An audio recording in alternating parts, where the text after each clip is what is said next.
10 থেকে 12টা গাড়ি সারিবদ্ধ হয়ে যাচ্ছিল। হঠাৎই একটা ঢিল এসে পড়ে চলতে থাকা একটা গাড়িতে, যার ফলে গাড়ির সামনের গ্লাস ভেঙে ড্রাইভারের গায়ে লাগে। কোন গরিবের বাচ্চা বেয়াদবের মতো গাড়িতে ঢিল মেরেছে, তাকে জীবিত বা মৃত আমার সামনে হাজির কর। লোকটার কথা শুনে একটা ছেলে গাড়ি থেকে বের হয়ে ঢিলটা যেখান থেকে এসেছে সেখানে গিয়ে জিজ্ঞাসা করে, কে ঢিল মেরেছে গাড়িতে? আমি। চল আমার সাথে। অসভ্যের মতো তুই তুকারি করছেন কেন? বাবা মা কি শিক্ষা দেয়নি? তোকে যেতে বলেছি, যাবি। বেশি কথা বললে কিন্তু তুলে নিয়ে যাব। আমি এখান থেকে কোথাও যাব না। আপনি কি ছিড়বেন ছিড়েন। ছেলেটা গাড়ির কাছে এসে সব কথা লোকটাকে বলে। মেয়ে বলে একটু বেশি পাওয়ার দেখাচ্ছে। This is not fair. জঙ্কুকের সামনে অন্য কেউ পাওয়ার দেখালে তাকে অসম্মান করা হয়, যেটা জঙ্কুক পছন্দ করে না। চল তো দেখি কোন গরিবের বাচ্চার এত বড় কলিজা হয়ে গেছে আমার গাড়িতে ঢিল মারে। এই বলে লোকটা সেই মেয়েটার কাছে যায় আর কোনো দিকে না তাকিয়ে নিজের কাঁধে করে তুলে নিয়ে আসে। এই বদমাশ লোক, ছাড় আমাকে। তোর নামে কিন্তু মামলা লাগিয়ে দিব। চিনিস না তুই আমাকে। লোকটার কানে যেন কোনো কথাই যাচ্ছে না। গাড়ির দরজা খুলে মেয়েটাকে জোরে গাড়ির পেছনে ছিটে ফেলে ঠাস করে দরজাটা লাগিয়ে দেয়। আমি ওকে নিয়ে যাচ্ছি, তোরা অন্য গাড়িতে আয়। ওকে বস। এতক্ষণ যে লোকটার কথা বলছিলাম তার নাম জংকুক, নাম করা মাফিয়া। কারো দুঃখ কষ্ট দেখলে তার মনের একাংশ গলে না। তার যে মন বা হৃদয় আছে এটা সে মনে হয় জানে না। সারা দিন রাত শুধু মানুষকে উপরে পাঠানো ছাড়া অন্য কোনো কথা বা কাজ কিছু মনে পড়ে না তার, যার কারণে তাকে অনেকে হার্টলেস মাফিয়া বলেও ডাকে। তবে আড়ালে সামনাসামনি সালাম দিয়ে তো কুল পায় না, সমালোচনা করবে তো দূর। ওনারা হচ্ছে জংকুকের পালিত বাবা মা। একটা এতিমখানা থেকে ওনারা জংকুককে দত্তক এনেছে। তার আসল বাবা মা মারা গেছে, পরে এলাকার মানুষেরা তাকে এতিমখানায় রেখে যায়। সেই থেকেই জংকুক এতিম। কোনো এক আত্মীয়র মাধ্যমে নামজিন জানতে পারে জংকুকের কথা, আর সাথে সাথে এতিমখানা থেকে তাকে নিয়ে আসে। জংকুক ছেলেটা দুনিয়ার সবার কাছে রাগী, বদমেজাজি, অসভ্য, ভয়ঙ্কর মানুষ হলেও তার বাবা মার কাছে সে একদমই বাচ্চা। তারা জানেই না তাদের সন্তান একজন মাফিয়া। জংকুক এমন ভাবে চলাফেরা করে ওনাদের সামনে। তাছাড়া জংকুকের আরেকটা পরিচয় আছে, সে একজন প্রফেসর। এর জন্যই তার মাফিয়া পরিচয়টা কেউ তেমন জানে না। তো যাই হোক, মেন কাহিনীতে ফিরি। জংকুক যে মেয়েটাকে তুলে নিয়ে এসেছে তার নাম তে। মধ্যবিত্ত ঘরের একজন সাধারণ মেয়ে। তার বাবার নাম সুবিন, তিনি একজন উকিল, আর মা গৃহিণী। জংকুক মেয়েটাকে এখনো ভালো করে দেখেনি। কালো চশমা পরে যতটুকু দেখেছে তাতেই তার মনে হয়েছে সে একটা বাচ্চা মেয়েকে তুলে এনেছে। বোগাম, বাচ্চাটাকে কিছু চকলেট কিনে বাড়িতে পাঠিয়ে দে। কি বলছেন স্যার? পাঠিয়ে দিব? এক কথা এক কাজ, আমি দ্বিতীয়বার বলি না বা করি না। এটা কি জানিস না? জানি, কিন্তু আপনি এই পর্যন্ত যাকে তুলে এনেছেন তাকে তো জীবিত পাঠাননি, তাই একটু অদ্ভুত লাগছে। আমি বড়, তাই বড়দের সাথে আমার কারবার চলে, বাচ্চাদের সাথে না। এই বেটা, এতক্ষণ অনেক সহ্য করেছি, আর না। আমাকে বাচ্চা বলছেন কোন আক্কেলে? ছোটবেলায় কি খালি স্কুল থেকে পালিয়ে বেরিয়েছেন? কখনো ক্লাস করেননি? মুখ সামলে কথা বল চেংড়ি, না হয় স্যার তোকে করে দিবে লেংড়ি। তুই চুপ থাক লেদা বাচ্চা কোথাকার। তোর সাথে কোনো কথা বলেছি আমি? বোগাম, এই জঙ্গলি বাচ্চাটার মুখে কষ্টেপ মেরে অন্ধকার রুমে ফেলে আয়। এই শয়তান বেটা, আমার প্রশ্নের উত্তর না দিয়ে গেলে আপনার কখনো বিয়ে হবে না, অভিশাপ দিলাম। শালা বেগুনের বাচ্চা, কষ্টেপ মারতে বলছি না আমি? জঙ্কুকের কথায় তের মুখে কষ্টেপ মেরে অন্ধকার রুমে রেখে আসা হয়। এদিকে জঙ্কুকের ছোটবেলার বন্ধু সুগা আজকে বিদেশ থেকে বাড়িতে ফিরছে। মূলত তারা দুই বন্ধুই মাফিয়া জগতের ডান আর বাম হাত। জঙ্কুকের বিশেষ কিছু কাজ থাকায় সুগাকে বিদেশে পাঠিয়েছে। সুগা জঙ্কুককে সারপ্রাইজ দিবে ভেবে কিছু না জানিয়ে 2 দিন আগেই চলে আসে। কিন্তু সমস্যাটা হয়েছে যখন সে এয়ারপোর্ট থেকে বের হয়ে দেখে তার জন্য কালো রঙের কোনো গাড়ি রাখা নেই। বাবা সুগা, কিয়ের লেগে যে পাকনামি করতে যাও, অহন ঠেলা সামলাও। সুগা জঙ্কুককে না জানিয়ে আসার ফলে জঙ্কুক কোনো গাড়ি পাঠায়নি, তাই সুগা এখন চিন্তায় পড়ে গেছে। এমন সময় একটা মেয়ে এসে জিজ্ঞেস করে, কে রে বেটা, নতুন নাকি? তুই কেডা বোন? আমি নতুন না পুরান জিগাইতে এলি? আরে বাস, তুই দেখছি আমার থেকে এক ধাপ উপরে। বাদ দে আজাইরা কথা, অহন ক কত দিতে হইব? মানে কি দিবি তুই? ডং করিস না, কত পাইলে খুশি হবি ক। এই বেটা, তুই কি আমার সাথে মজা নিচ্ছিস? তুই কি আমার শালি বা তালতো মামাতো খালাতো বোন লাগস যে তোর লগে মজা নিমু? কাম করবি, টাকা নিবি, সোজা হিসাব। তাড়াতাড়ি ক, ঘন্টায় কত করে নেস? সুগার কথা শুনে জিমিন ঠাস করে একটা থাপ্পড় বসিয়ে দেয় সুগার গালে। সে মনে করেছে সুগা তাকে বাজে মেয়ে ভেবেছে, যারা টাকার বিনিময়ে নিজেকে বিক্রি করে। ওই ফকিন্নি, তোর তো সাহস কম না আমার গালে থাপ্পড় মারাস? তুই জানোস আমি কে? তুই একটা অসভ্য বাজে লোক, এর জন্য মানুষকেও বাজে মনে করিস। এই শালা, তোর কোন দিক দিয়ে মনে হলো আমি নিজেকে বিক্রি করি? নাউজুবিল্লাহ, তোর আমি এই কথা কখন কইলাম? একটু আগেই তো বললি ঘন্টায় কত করে নিব, কাজ করব টাকা নিব, হ্যান ত্যান বক্কর সক্কর। খারাপ কি কইলাম? তুই আমার লাগেজ টানবি, তোর কষ্ট হইব না?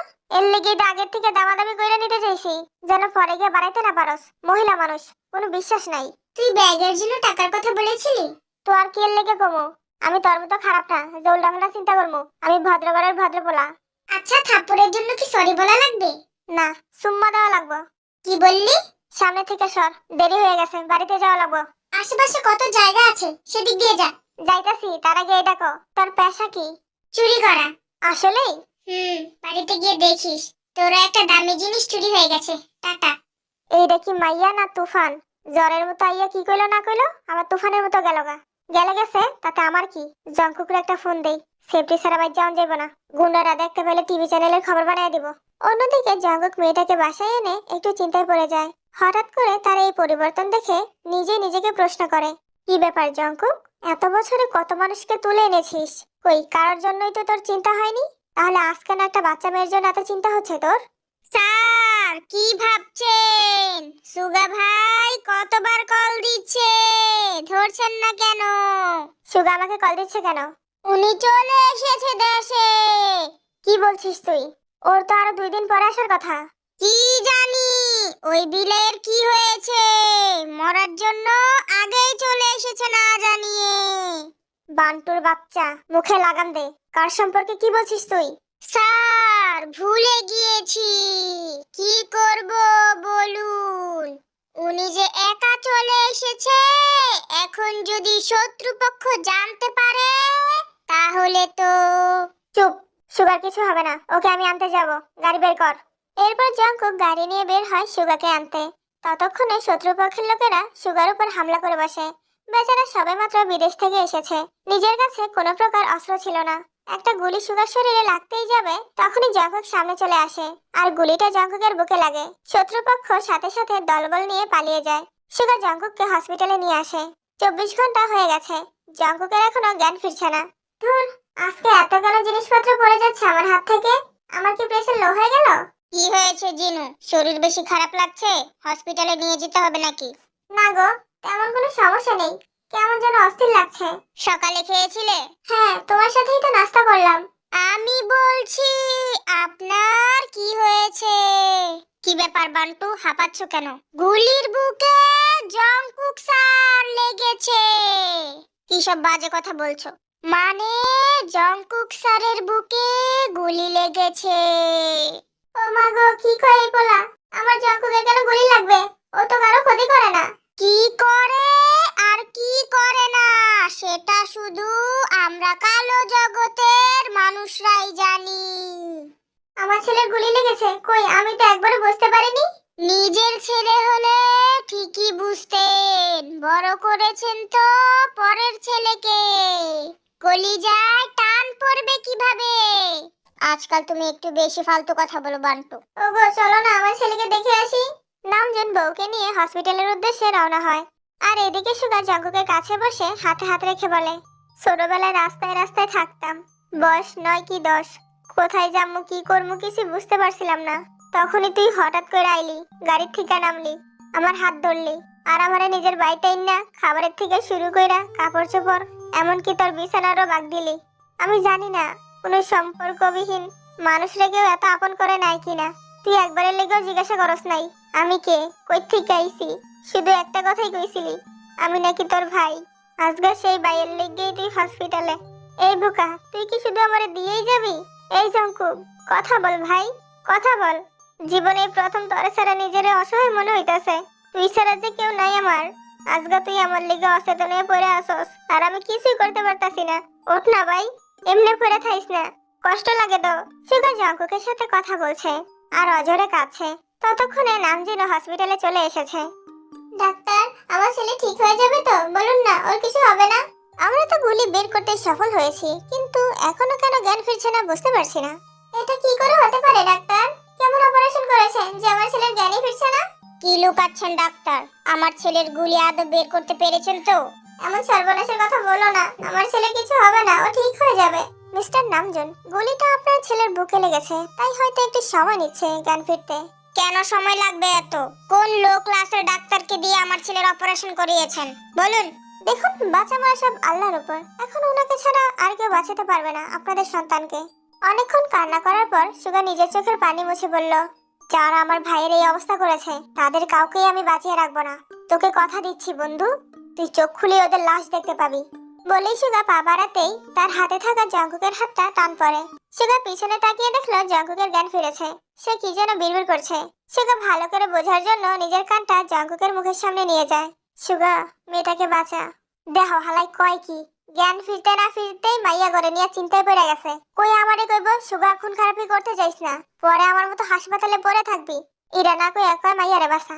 এই হালার নাতি আবার মাইয়াকে পিছনে পড়ছে কবে থেকে? জঙ্কুক সুগার গালে ঠাস করে একটা থাপ্পড় দিয়ে আস্তে করে বলল, মেয়েদেরকে সম্মান দিয়ে কথা বলবি সুগা। ওরে হারামি, তার মানে তুই এতক্ষণ জিন্দা আছিলি? কেন, আমি মরে গেলে বুঝি তোর জন্য সুবিধা হতো?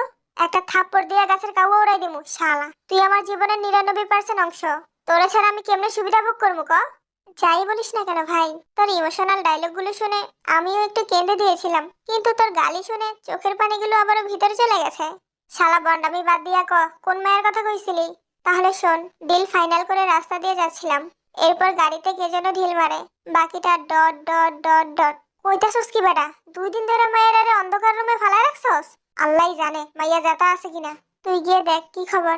আচ্ছা, যাইতাছি। সুগা বাড়িতে চলে যায়। নাম জিন জঙ্কুকের কেবিনে আসে। জিন ছেলেকে জড়িয়ে ধরে কান্না করতে থাকে। কি ব্যাপার জঙ্কুক, তোমার উপর হামলা করার কারণ কি? হামলাটা সুগার উপর হয়েছে পাপা। কোন গোলামের পুতেরা আমার নাদুস নুদুস পোলারে টার্গেট করছিল। অব খাওন খেয়ে কি বড় হয়েছে নাকি? আহ জিনু, ছেলের সামনে কি সব আজাইরা ফালতু ভাষায় গালি দিচ্ছ? ছেলে তো এইসবই শিখবে। তুমি আমাকে না শাসিয়ে খুনিদের খুঁজে বের করো, কাজে দিবে। তুমি কি চিনো ওদের? না পাপা, আমি তো বাসা থেকে কলেজে যাই, আবার কলেজ থেকে বাসায় আসি। এদিক সেদিক কোথাও তাকানো হয় না, চিনবা কিভাবে? কতবার বলেছি আমাদের সাথে পার্মানেন্ট ভাবে বিদেশে থেকে যাও, কে শুনে কার কথা? 2-3 টাকা টিচারগিরির জন্য আজ তোমার প্রাণটাই যেতে বসেছিল। বলি হ্যাঁ গো, তোমার কি আকেল জ্ঞান কিছুই হবে না? দেখছো আমার ছেলে মরতে মরতে বেঁচে ফিরেছে, কই আদর করে দুঃখ প্রকাশ করবে? তা না করে খোঁচা মেরে কথা বলছো। মাম্মি, পাপাকে বকো না, আমার কষ্ট লাগে। দেখো, দেখে শিখো কিভাবে ভালোবাসতে হয়। আমার ভুল হয়েছে, 2 মা ছেলে আমাকে ক্ষমা করো। সুগা বাড়িতে এসে বান্টুকে নিয়ে মেয়েটার রুমে যায়। 2 দিন ধরে কিছু না খেতে পেয়ে আর অন্ধকারে ভয় পেয়ে মেয়েটা জ্ঞান হারিয়ে ফেলে। সুগা তাড়াতাড়ি করে হসপিটালে নিয়ে যাওয়ার জন্য বের হয়। পথের মাঝে একটা বিজ্ঞপ্তিতে দেখতে পায় মেয়েটার ছবি সহ 1 লক্ষ টাকা পুরস্কার দেওয়ার ঘোষণা দেওয়া হয়েছে। তার মানে এ কোনো সাধারণ মেয়ে নয়, এ হলো বড়লোক বাপের কোনো ময়না পাখি। এই যে মিস্টার, গাড়ির জানালাটা একটু খুলুন, চেক করব। বিশ্বাস করেন পুলিশ ভাই, ছোটবেলা চেক করে গ্যাচাং করে কাটটা দিছিল, আর দরকার নাই। আমরা আপনার খতনার কথা জানতে চাইনি, গাড়ির ভিতরের কথা বলছি। গাড়ির ভিতরে আমি ছাড়া আর কেউ নেই ভাই, শুধু শুধু সময় নষ্ট করতেছেন। তাও আমরা দেখব, খুলুন। আরে ভাই, প্রাইভেসি বলে তো একটা কথা আছে নাকি? এবার কিন্তু সত্যি সত্যি আপনার উপর সন্দেহ হচ্ছে। কি হয়েছে পুলিশ মশাই, এখানে এত ভিড় কেন? ওই লেডি গুন্ডি, তুই এনে কি করস? দেখেছেন স্যার, মুখের কি ভাষা! এই বেটা নিশ্চয়ই কোনো ক্রাইম করে পালাচ্ছে, ধরেন ওকে। এই যে পুলিশ মিয়া, এই মাইয়ার কথা হইনেন না, ও একটা ধরিবাজ মাইয়া। স্যার, চোর পালানোর আগে ধরেন, না হয় চাকরি নিয়ে টান দিবে আপনার। বারে বারে ঘুঘু তুমি খেয়ে যাও ধান, কার এত কলিজা আছে পুলিশের চাকরিতে দিবে টান। হ্যাঁ আফসোস ছোট ভাই, তোমার ডায়লগটা ভালো লেগেছে। যাও, তোমাদের চেক করব না। এই ওদের গাড়িটা ছেড়ে দে। আচ্ছা স্যার, হঠাৎ গাড়ি কি লিগে চেক করতেছেন? আফসোসের কথা আর বলো না, উকিলের মেয়েকে কে বা কারা যেন তুলে নিয়ে গেছে। ওইটুকু বাচ্চার সাথে কি এমন শত্রুতা থাকতে পারে সেটাই বুঝতে পারছি না। দেখেন স্যার, দুনিয়ার মধ্যে ক্ষতি করার লেগে শত্রু দরকার হয় না, অনেক সময় আমগো চুল পাকনামির লেগে আমরা নিজেরাই ধরা খাই। যাই হোক, মনোযোগ দিয়ে নিজের দায়িত্ব পালন করেন। আমি যাই। ওই বান্টু, গাড়ি চালা। এরপর সুগা তেকে নিয়ে হসপিটালে চলে আসে। জঙ্কুককে যে হসপিটালে ভর্তি করানো হয়েছে সেই হসপিটালের 3য় তলায় তেকে রাখা হয়। কিরে শালা, এতক্ষণ কোথায় ছিলি? তুই যে আরেকবারের মাইয়ারে তোর বাড়িতে এনে বালা মাইনসের মতো রাইখা দিছিলি, ওরে মুক্তি করে দিয়েছি। কি বলছিস, তুই এই মেয়েটাকে ছেড়ে দিসনি তো? আরে দূর শালা, তোর মতো বলদ নাকি আমি? আর হসপিটালে নিয়ে আইছি মানে? কোন হসপিটালে? এবারে এই, আমি হসপিটালে নিয়ে আইছি মানে কি বুঝোস না? এই হসপিটালে আনছি। তোরে ক্যারে যে মাফিয়া বানাইছে, ওই বেড়ারে যদি পাইতাম তাইলে ওরে আমি আমার বাড়ি দাওয়াত দিয়ে না ওর গাছের কাবা উড়াই দিতাম। ওই বাচ্চাটার সম্বন্ধে কোনো খোঁজ খবর পেয়েছিস? তুই কি মনে করছস বাইরের লেগে গুলি খেয়ে হাসপাতালে পড়ে থাকলে দুনিয়ার সব কাম বন্ধ থাকবো? বেড়ের মাইয়ার লেগে বেড়ে খবর ছাপাই দিছে, আর পুরস্কার হিসেবে লিখে দিছে 1 লাখ টাকা দিব। পুলিশ তো সবার গাড়ি চেক করতেছে। আমি বুং বাং বুঝে আয় পড়ছি। বলিস কি, ওর বাবা তো দেখছি আমাদের থেকেও বেশি ডেঞ্জারাস। আরে বেটা, বাবা হইলে সবাই ডেঞ্জারাস হয়ে যায়, তুইও তো একদিন হবি। সুগার কথাটা জঙ্কুক হেসে উড়িয়ে দিয়ে বলল, বাবা তাও আবার আমি? মজা করার মতো আর মানুষ পেলি না। তুই মানুষ এটা কইলো কেডা? তো আমি কি? তুই আস্তে একটা হিটলার। তাহলে তুই হিটলারের শালা। এবারে সত্যি করে কত, তোর মধ্যে কি আসলে কোনো রসকস নাই? তোর মাঝে আছে? তরে জিগেছি, তুই আমার এটা রস করে। মজা বাদ দে, কারা হামলা করেছে জানতে পেরেছিস কিছু? শুধু জানা না, জানটাও নেওয়া শেষ। ভালো করেছিস, বেঈমানদের বাঁচিয়ে রাখার কোনো দরকার নেই। হিরে নাইলে বুঝলাম, কিন্তু তুই এই বাচ্চা মেয়েটারে বন্দি করে রাখছিস করে। ও বাচ্চা হয়ে আমার গাড়িতে ঢিল মারতে পারবে, আর আমি বড় হয়ে ওকে বন্দি করে রাখতে পারবো না? বাচ্চাটারে সাইরা দে, ভুল করে লাইছে। জঙ্কুকের জীবনে ভুলের কোনো ক্ষমা হয় না, এতটা মহৎ সে নয়।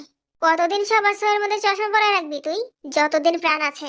হঠাৎই তে জঙ্কুকের কেবিনে এসে বলল, যেই না টিকটিকি লেজের মতো প্রাণ আপনার, ধরলেই পড়ে যায়। এই শালি তুই কি বললি? জঙ্কুক, একটা বাচ্চা মায়ের লগে কেমনে কথা হইতাছস তুই? এই মিয়া চুপ থাকেন, বাচ্চা কাকে বলছেন? আমার বয়স 13, মা বলেছে অল্প বয়সে পেকে গেছি। এই নিবি, চুপ থাক। বেশি কথা কইলে কিন্তু আবারও আত্মা বাইন্দা অন্ধকার রুমের মধ্যে ফালাই থমু। ওই দিন ঢিলটা গাড়িতে নামিয়ে রে এই রুগিলা বেটার মাথায় মারা উচিত ছিল। সুগা, শালিরে নিয়ে যা এখান থেকে, না হলে জীবনে যা না করেছি তাই করে ফেলবো। সুগা জঙ্কুকের কথার মানে পুরোটাই বুঝতে পেরেছে, তাই তেকে নিয়ে চলে যাচ্ছিল। তে সুগার হাতে কামড় দিয়ে তাড়াতাড়ি করে জঙ্কুকের কাছে আসতে চাইছিল। হঠাৎই সুগার পায়ের সাথে তের পা লেগে একেবারে জঙ্কুকের 72 লাখের উপর এসে পড়ে। এখন 72 লাখ মানে যদি খারাপ হয় তাহলে এটা খারাপ, আর যদি ভালো হয় তাহলে এটা ভালো। জঙ্কুক নিজের একান্ত সম্পত্তির উপর এত বড় ঝড় কখনো আশা করেনি। শালি, পড়ার আর জায়গা পেলি না। আমি চুপ কর শালি, মরার জন্য আমার কাছে কেন আসতে হয় তোদের? ভাই, জিনিস ঠিক আছে তো? পরে কিন্তু ওয়াইফাই কানেক্ট হইব না দেখিস। ওয়াইফাই কানেক্ট হোক বা না হোক, তোর মরার টিকিট ঠিকই কাটা হয়ে যাবে। শালা, সরাই ঝামেলাকে। আমি সরবো না, এখানে থাকতে ভালো লাগছে। জঙ্কুক একে তো ব্যথায় মরে যাচ্ছে, তার উপর তে জেদ ধরে বসে আছে এখান থেকে সরবে না। এতক্ষণ নিজের ভয়ঙ্কর রূপটাকে লুকিয়ে রাখলেও এবারে সেটা পারে না, তাই শোয়া থেকে উঠে তের চুলের মুঠি ধরে তার শুয়ে থাকা বিছানায় তেকে চেপে ধরে বলল, শালি তুই নিজেই তো বাচ্চা, এখন যদি তোকে একটা বাচ্চা ধরিয়ে দেই ভালো হবে? আরে বেটা কি কসিটি, এটা হাসপাতাল, ছাইরা দে। সুগা, তুই রুম থেকে বেরিয়ে যা। কিন্তু তুই এই বাচ্চা মেয়েটার লগে কি করবি? তুই যদি এখন এখান থেকে না যাস তাহলে তোর সাথে করে দেখিয়ে দেবো, যা বলছি। দূর শালা বদমাশ কোনানের, যাইতাছি। বেশি কিছু করিস না, পরে কিন্তু মামলা হয়ে যাবো গা। শোন, বাইরে গিয়ে একটা সাইনবোর্ড টাঙিয়ে দিবি, ডু নট ডিস্টার্ব। লগে এটাও লিখে দিমু, হালার নাতি ভিতরে বদমাশা কাম করতেছে। সুগা কেবিনের দরজাটা লক করে বাইরে চলে যায়, আর জঙ্কুক তের গলা চেপে ধরে বলে, এই শালি বল, কিভাবে মরতে চাস? জঙ্কুক তের গলা চেপে ধরে রাখার কারণে তে কিছু বলতে পারছিল না। তোর মতো দেড়বড়ি তিতানির ভাব আর সাহস দেখে আমি অবাক হয়ে যাচ্ছি। যেখানে আমার কথা মুখ থেকে বের হওয়ার আগে সবাই বুঝে যায়, সেখানে তোকে আমি কষ্ট করে পুরো কথাটা বলছি, তাও তুই পাত্তা দিচ্ছিস না। মরার কি খুব বেশি শখ জেগেছে? তে জঙ্কুকের হাতে জোরে চিমটি কাটে, যার ফলে তের গলায় থাকা জঙ্কুকের হাতটা কিছুটা সরে যায়। আরে রাক্ষস বেটা, গলা চেপে ধরে রাখলে কিভাবে কথা বলবো? হোয়াট ননসেন্স, রাক্ষস কি? আপনি নিজেই তো একটা রাক্ষস, আবার আমাকে জিজ্ঞাসা করছেন কেন? নিজের দিকে তাকালেই তো হয়। জঙ্কুক তের গলে ঠাস করে একটা থাপ্পড় বসিয়ে দেয়, আর এই শব্দ কেবিনের বাহির থেকে সুগা শুনে অন্য কিছু ভেবে বসে। জঙ্কুক ভাই আমার, এইসব করার লেগে তোর এলাহি কাল্লাবাড়ি পড়ে আছে। তোর যা করার হেন গিয়া করিস, আগে তো হাসপাতাল থেকে বাইর হবি নাকি? এমন সময় জিমিন সেই একই হসপিটালে আসে। সুগা হসপিটালের বারান্দায় মাথা নিচু করে পায়চারি করছে আর বিড়বিড় করছে, তাই জিমিনকে খেয়ালই করেনি। জিমিনও কোনো একটা কাজে তাড়াহুড়া করে বারান্দা দিয়ে হাঁটছিল। হঠাৎই সুগার সাথে ধাক্কা লাগে, দুজনেই অন্যমনস্ক থাকার কারণে ধাক্কা খাওয়ার ফলে নিচে পড়ে যায়। ওরে কোন শালারে দিনে দুপুরে বৃষ্টি ছাড়া পিছলা খাওয়াইলি আমারে? আরে শালি তুই, খুব ভালো সময় আইছস।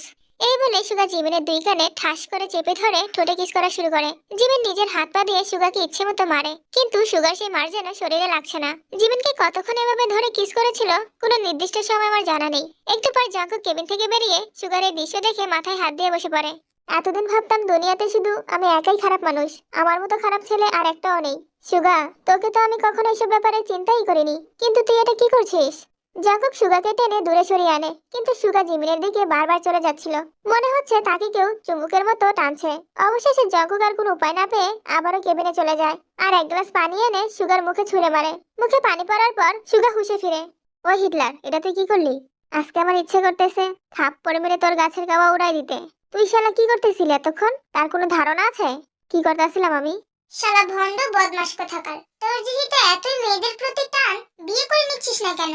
তুই যে আমার ইজ্জতটা খেয়ে দিলি, আমাকে এবার বিয়ে করবে কে? সত্যি কি আমি তোর ইজ্জত খেয়ে লাইছি? ওই জঙ্কুক, আমার যদি এখন বদহজম হয় তাইলে তো টয়লেট টু রুম দৌড়াদৌড়ি করা লাগবো। শালা ফাজলামি বাদ দিয়ে এটা বল, তুই ওকে কিস করছিলি কেন? সত্যি কি আমি এমন কিছু করছি? এবার কিন্তু তোর কানে নিচে একটা দিব। আমার কি দোষ? তোর লেগেই তো এমন হইছে। আমার জন্য মানে? আমি কি করেছি? কি করস নাই এই দেখো। তুই কেবিনের মধ্যে মাইয়া নিয়ে লটর বটর করতে পারবি, আর আমি বাহির থেকে হুইনা লটর বটর করলেই দোষ? তোর কি মনে হয় জঙ্কুকের ব্যক্তিত্ব পার্সোনাল ভাবে এতটাই খারাপ? জঙ্কুকের ব্যক্তিত্ব খারাপ না হলে কি হইব? পুরুষ হিসেবে তুই অবশ্যই খারাপ। বুঝতে পেরেছি, কিছুক্ষণ আগে ঘটে যাওয়ার ঘটনার জন্য তুই আমাকে সন্দেহ করছিস, তাই না? করতাম না? একটু আগে মায়াটা কাঁদছে কেন? কেন কান্না করেছে সেটা তুই নিজেই দেখে আয়। যা। হ, যামুই তো, অবশ্যই যামু। সবারে জানাইতাম না তুই কতটা বদমাস। সুগার সাথে সাথে কেবিনে ঢুকে দেখে তে বিছানায় নেই, তাই ফিরে এসে জিজ্ঞাসা করে, কিরে জঙ্কুক, কিয়া মায়াটা কো? তে কেবিনের ভিতর থেকে বলে ওঠে, আরে বেটা, আমি উপরে, উপরে তাকান উপরে। সুগাতের কণ্ঠ শুনে আবার ভিতরে যায়। কিরে লাদা বাচ্চা, তুই এইখানে কি করস? ওই রাক্ষসটা আমাকে এখানে ঝুলিয়ে রেখেছে গো ভাইয়া। ই, ই, ই। একেবারে ভালো কাম করছে। জঙ্কুক মুখটা খুলে রাখছে কিন্তু কষ্ট পায় নাই হাতের কাছে। ওই বেটা একটা রাক্ষস, আর এই বেটা একটা খোকস। এই ভন্ডপোলা, তোরা কি করছিস কেবিনের ভিতরে? মতলব কি তোদের? নারী পাচার করছিস না তো আবার? এই বলে জীবন কেবিনে ঢুকে দেখে সুগা হাঁ করে উপরে তাকিয়ে আছে। এই হচ্ছে তোদের বদ অভ্যাস। মেয়ে দেখলি তো পাচার করার জন্য উঠে পড়ে লাগলি। বলি কি শালা, মেয়েরাও তো কারো না কারো সন্তান, ওদেরও ফ্যামিলি আছে। তোদের কি একবারও বুক কাঁপে না? একটা থাপ্পড় দিয়া গাছের কাবু ওড়াই দিমু তোর। কোনো কিছু না যাই না তুই আমার পাচারকারী বানাই দিছস, তোরে ক্ষমা করা যাইব না। করিস তো পাচারের পাচার, তার উপর অসভ্য আচার। কিরে জঙ্কুক, তুই কিছু কবি না? ও কিরে, হালাই গেল কই? এনেই তো খাড়াই আসিল, সুস্থ হইতে দেরি হইছে, টিং টিং করে বেড়াইতে দেরি হয় নাই। জঙ্কুক অনেক আগে এখান থেকে চলে গেছে। যাওয়ার আগে সুগাকে মেসেজও করে গেছে। সুগা কথা বলা ব্যস্ত থাকায় মেসেজটা খেয়াল করেনি। মেসেজে লেখা ছিল, আমি এখন একটা অপারেশনে যাচ্ছি, কখন ফিরি ঠিক নেই, তুই মেয়েটাকে নিয়ে বাসায় চলে যাস। চিন্তা করছো ব্যাপারটা? ওখানে গুলি লাগার জায়গাটা শুকায় নাই, আর পাগলাই অপারেশনে একলাই চলে গেছে। হালাই 2 টাকার দামও দেয় না আমারে। এই মেয়েটার ছবি দিয়েই তো নিখোঁজের ঘোষণা দিয়েছে। খুঁজে দিতে পারলে লক্ষ টাকা। তার মানে ও এখন সোনার ডিম পাড়া হাঁস। এই সুযোগ হাতছাড়া করিস না জিমিন। বলে জিমিন উপরে তাকাতেই দেখে মেয়েটা নেই, সাথে সাথে নিচে তাকিয়ে দেখে সুগাও নেই। তার মানে ওরা দুইজন সত্যি পাচারের সাথে জড়িত আছে। আমাকে ওদের পিছনে লেগে থাকতে হবে। এদিকে সুগা তেকে নিয়ে বাড়িতে চলে আসে। আমি একটা কামে যাইতাছি, নিজের জীবন বাঁচাইতে চাইলে চুপচাপ এ বাড়িতে পড়ে থাকবি, বুঝছস? আর না হয় না হলে কি করবেন? মেরে ফেলবেন? এই কথাটা কোয়ার লেগে তুই এতক্ষণ বাইচা থাকতি না নিব্বি। জগু খালার যে কি হয়েছে কে জানে, কোন দুঃখে তারা বাঁচায় রাখছে। এরপর সুগা বাড়ি থেকে বের হয়ে যায়। পুরো বাড়িতে কিছু কাজের লোক ছাড়া তেমন কোনো মানুষ নেই। এটাই সুযোগ, পালিয়ে যাই। কিন্তু পালাবো কি করে? শয়তানের দলেরা তো সব বন্ধ করে দিয়ে গেছে। এমন সময় জানালা দিয়ে অনেক জোরে বাতাস আসে। সুগা ভুলক্রমে জানালাটা বন্ধ না করেই চলে গেছে। তুই আর দেরি না করে বিছানার চাদর, জানালার পর্দা সব এক করে একটা দড়ি বানিয়ে নিচে নামার চেষ্টা করে, কিন্তু বেচারির কপালটা খুবই খারাপ। নামার সময় ওর জামার একটা অংশ কিছু একটার সাথে লেগে যায়, যার ফলে তে ঝুলে থাকে। এদিকে জাঙ্গুক একটা পরিত্যক্ত বাড়িতে আসে। যদিও তুমি অসুস্থ, সমস্যা নেই, আমার কাজ করতে পারলেই হলো। বাঘ যতই আহত থাক না কেন, সে কিন্তু শিকার করতে ভুলে না। এর জন্যই তো তোমাকে আমি এত ভরসা করি। তবে মাথায় রেখো, তোমার কিন্তু গুলির জায়গাটা এখনো শুকায়নি। ফালতু পেঁচাল না পেরে বলুন, কি চাই আপনার? গোপন সূত্রে জানতে পেরেছি তোমার কাছে একটা বাচ্চা মেয়ে আছে, আপাতত তাকেই লাগবে। জাঙ্গুকের কাছে যেন কায়ের কথাটা একদমই ভালো লাগেনি। অন্য কোনো মেয়ে হলে বা বাচ্চা হলে সে সহজেই হ্যাঁ বলে দিত বা দিয়ে দিত, কিন্তু তের কথা শোনা মাত্রই জাঙ্গুকের যেন মনে হচ্ছে এই মুহূর্তে কাইকে মাটি চাপা দিয়ে দিতে। আপনার গোপন সূত্র ভুল তথ্য দিয়েছে, আমার কাছে এমন কোনো বাচ্চা মেয়ে নেই। নেই নাকি তুমি বাঁচাতে চাইছো? কোনটা? আমি কাউকে বাঁচাই না, সেটা আপনি ভালো করেই জানেন। জানি, তবে এটার প্রমাণ তোমাকে আবারও একবার দিতে হবে। কিভাবে? তোমার কাছে যে মেয়েটা আছে ওকে মেরে ফেলো। ওকে। বলে জাঙ্কুক সাথে সাথে কায়ের বুকে গুলি করে। তুই আমারে মারলি কেন? আমি তো ওই মেয়েটাকে মারতে বলছি। গুলি খাওয়ার আগে তুই যেভাবে আমার উপর হুকুম জারি করেছিলি, তাতে মনে হয়েছিল আমি তোর পা চাটা কুত্তা। জাঙ্কুক কখনো কারো পা চাটে না, তার প্রমাণ দিয়ে দিলাম। আর রইলো মেয়েটাকে মেরে ফেলার কথা, ওইটা তোকে বলে দিতে হবে না। আমি নিজের কাজ নিজে খুব ভালোভাবে বুঝে শুনে করতে পারি। Good bye. এরপর জাঙ্কুক সেখান থেকে চলে যায়। কিছুক্ষণ পর সুগা কায়ের কাছে এসে দেখতে পায় কাই মরে পড়ে আছে। যা শালা, ভাই আমার কাইবারের কাউ একলাই উড়াই দিছে। ভাবছিলাম আমি উড়ামু, যাই হোক সমস্যা নাই, অন্যজনের কাবা উড়াই দিয়ে গা। জঙ্কুক রক্তমাখা শরীর নিয়েই বাড়িতে চলে আসে। স্যার, শার্টটা কি খুলে দিব? তোকে বলছি আমি। আপনার মম বলেছে। মানে? আন্টি আঙ্কেল কিছুক্ষণ আগেই আপনার সাথে দেখা করতে এসেছে। জঙ্কুকের মাথায় যেন আকাশ ভেঙে পড়েছে। তাকে যদি নামজিন এভাবে দেখে তাহলে তো ওনারা জীবিত থেকেই মারা যাবে। কোথায় ওনারা? আপনার রুমে। হোয়াট দ্য ফুসকা, আমার রুমে কেন? আমি কি করে বলবো আপনার রুমে কেন বসে আছে? আচ্ছা, তুই শুধু একটু খেয়াল রাখ ওনারা যেন এখনই নিচে না আসে। কেন বাবা, আমরা নিচে আসলে কি তোর আসল পরিচয় বের হয়ে যাবে? সত্যি করে বলো, কি করে এসেছো? বন্ধুদের সাথে দেখা করতে গিয়েছিলাম, সেখানে কথা কাটাকাটি হয়েছে নিশ্চয়ই। নো মাম্মি, তা কেন হবে? যদি তা না হয় তাহলে তোমার গায়ে রক্ত লেগে আছে কেন? জাঙ্কুক এবার একটু ভয় পাওয়ার মতো অভিনয় করে বলল, আসলে বন্ধুরা মানে আসলে মাম্মি পাপা। জাঙ্কুকের ভয় পাওয়া দেখে নামজেন নিজেদের হাসি আটকে রাখতে পারলো না। হাসতে হাসতে দুজনেই সোফায় বসে পড়েছে। জাঙ্কুক কৌতূহল নিয়ে জিজ্ঞাসা করলো, তোমরা এভাবে হাসছো কেন? তোর ভয় পাওয়া দেখে হাসবে না তো কি করবো? একদিন তোমার মতো আমারও অবস্থা হয়েছিল, যখন বুড়ি বেটিকে বিয়ে করার জন্য মায়ের কাছে মিথ্যে কথা বলেছিলাম। নামু, তুমিও না? কি বলছো এসব? প্রেমের কাহিনী বলেছি বুড়ি বেটি, তোমাকে তো আর এমনি এমনি পাইনি। পাপা, কি হয়েছিল যদি একটু বুঝিয়ে বলতে? তোমার মমকে তো ভালোবেসে বিয়ে করেছি, কিন্তু বিয়েটা এত সহজে হয়নি। আমার মা জিনুকে কখনো আমার বউ হিসেবে মেনে নেবে না বলে জিদ ধরে বসেছিল। তাই আমি বন্ধুদের বুদ্ধিতে গায়ে কৃত্রিম রক্ত লাগিয়ে মায়ের সামনে গিয়েছিলাম। হ্যাঁ রে বাবা, তোর জীবনেও কি এমন কেউ আছে নাকি যার জন্য তুই এসব গায়ে মেখেছিস? কি যে বলো না মাম্মি, মেয়েদের দেখলেই তো আমার লজ্জা লাগে। ওদের জন্য এসব করবো তো বহু দূরের কথা। থাক, তোমাকে আর লজ্জা পেতে হবে না। আমরা আজই দেশের বাইরে চলে যাচ্ছি। মন চাইলে তুমি আমাদের সাথে যেতে পারো। নো পাপা, আমি এখানেই থাকতে চাই। যদি কখনো তোমাদের জন্য মন খারাপ করে তাহলে কোনো একদিন সারপ্রাইজ দিতে চলে যাব। ওকে বাবা, সাবধানে থাকিস। তাহলে আর দেরি করছো কেন? এখনই বের হয়ে পড়ো। বের হবো, আগেও আসুক। ওটা আবার কি? দেখো বাবা, অল্প বয়সের মেয়েকে লুকিয়ে বিয়ে করেছো, এটা অপরাধ। কিন্তু বিয়ের পর তাকে অত্যাচার করা হলো জঘন্য অপরাধ। বিয়ে, অল্প বয়সী মেয়ে, অত্যাচার, এসব আবার কি ধরনের কথা পাপা? আমার কি মাথায় উকুনে কামড়িয়েছে যে বিয়ে করতে যাব, তা আবার তোমাদের না জানিয়ে? এটা সব ছেলেরাই বলে, তবে দোষটা আমাদেরই। তোর বিয়ের বয়স হয়ে গেছে জেনেও আমরা কোনো পদক্ষেপ নিইনি। সরি রে বাবা। মাম্মি, তোমার পায়ের লাখ টাকার জুতা দিয়ে আমার গালে ঠাস ঠাস করে কয়েকটা বাড়ি মারো, তাও প্লিজ বিয়ে নিয়ে অপবাদ দিও না। ও কি কথা বাবা, জুতার বাড়ি কেন দিব? দরকার হলে বুইড়া নামর বিদেশের কোটি টাকার 2টা বাড়ি জমি সহ তোর নামে লিখে দিব। তাও এমন অপমানজনক কথা বলে না বাবা। আচ্ছা, তোমাদের কি দেখে মনে হলো যে আমি বিয়ে করে ফেলেছি? তোমার বউ নিজের মুখে বলেছে। পদ্মা পাও কথা। কি বলছো পাপা? এই বাড়িতে কাজের মেয়ে যতজন আছে সবগুলো বিবাহিতা, আর লিসা তো। আমি রেডি শাশুড়ি মম, চলুন। কিরে, আর কিছু বলার আছে? কি যে বলেন না শাশুড়ি মম, লজ্জার ব্যাপার। নিজের বিয়ে বউয়ের কথা কি কোনো ছেলে মুখে বলতে পারে? এই জঙ্গলি মেয়ে, তুই আমার পাপা আর মামিকে কি বলেছিস? জঙ্কু, আমাদের বংশে বউদেরকে সম্মান দিয়ে কথা বলা হয়। তুমি তুই তুকারি করছো কোন সাহসে? পাপা, ও আমার কিছু হয় না। ও শাশুড়ি মম গো, বলেছিলাম না আপনার ছেলের অন্য কোথাও ইন্টু বিন্টু চলে। কয়েকদিনও হলো না বিয়ে করেছে, এখন আর আমাকে ভালো লাগে না, অত্যাচার করে মেরে ফেলতে চায় গো শাশুড়ি মম। আমি থাকবো না এই শয়তান বেটার সাথে, প্লিজ আমাকে নিয়ে চলুন। এই মেয়ে, আমার ছেলে শয়তান না, তুমি শয়তান। এই দিনু, মেয়েটাকে একদম ধমকাবে না, তোমার ছেলেরই দোষ, ও কেন বিয়ে করলো। ও মাই গড, আমি কিছু বলতে চাই। জাঙ্কুক স্যার, আপনি কি আমাকে অনুমতি দিবেন নাকি আমি বলে ফেলবো? মুখটা বন্ধ করে যাও এখান থেকে। Oh no, স্যার, আপনি আমাকে তুমি করে বললেন, শুনতে খুবই ভালো লাগলো। যখন তোমাদের তুতুকারি করে কথা বলে। তো আপনার কি মনে হয় আমাদের প্রিয়তমা বলে ডাকে? Oh no, তাহলে তো এই বাড়িতে বউয়ের অভাবই থাকতো না। কিন্তু না, আপনাদের অতি ভদ্র ছেলে যত রকমের কুকর্ম আছে সবই করে বেড়ায়, কারণ উনি মাফি।